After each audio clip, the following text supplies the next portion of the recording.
সকালে ঘুম থেকে উঠেই দেখি আমাদের পাশের বাড়ি চালে একটা বানর বসে আছে। তো মেয়ের সঙ্গে সঙ্গে আমিও আগ্রহ করে একটু ভিডিও করে নিলাম তোমাদের সঙ্গে শেয়ার করার জন্য। পরে দেখি একটা দুটো না তিনটে বানর একসঙ্গে এসেছিল।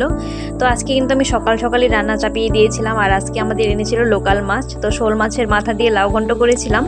আর কয়েকটা মিশালি মাছ ছিল, সেইগুলো দিয়ে কিন্তু পেঁয়াজ দিয়ে শুধু ঝোল করে নিয়েছিলাম, আর কিছুই রান্না করিনি আজকে। তারপর রান্না কমপ্লিট হওয়ার পর কিন্তু মেয়েকে স্কুলে দিয়ে এসে তারপর প্রথমেই কিন্তু কাপড় চোপড়গুলো ধুয়ে নিয়েছিলাম। বাসন কোসন কিচ্ছু ধুইনি, কারণ বেলা করে কাপড় চোপড় ধুলে কিন্তু শুকোতে চায় না, পরে সেটা দিয়ে একটা কেমন গন্ধ হয়ে যায়। তো কাপড় চোপড় ধুয়ে দেখো আমার উঠোন ভর্তি কাপড় চোপড়। তারপর কিন্তু ঘরটা ঝেড়ে নিয়েছিলাম। আসলে বন্ধুরা না করে কিন্তু ঘরটা ঝেড়ে নিয়েছিলাম। আসলে 1 মাস আগেই আমার শ্বশুরমশাইয়ের বাৎসরিক কাজ গিয়েছে, আর তখনই কিন্তু ঘরটাও ঝাড়া হয়েছে। তাই ভেবেছিলাম আর ঝাড়বো না, কিন্তু এবার কিন্তু যাত্রা পুজো, লক্ষ্মী পুজো সবই আমাদের করতে হবে, তাই জন্য কিন্তু মনটা মানছিল না, জন্য পরে শেষমেশ ঘরটা ঝেড়ে নিলাম। তোমাদেরও কি ঝাড়াঝাড়ি কমপ্লিট? কমেন্ট করে জানিয়ে দিও। আর ভিডিওটি ভালো লাগলে লাইক কমেন্ট শেয়ার করে দিও।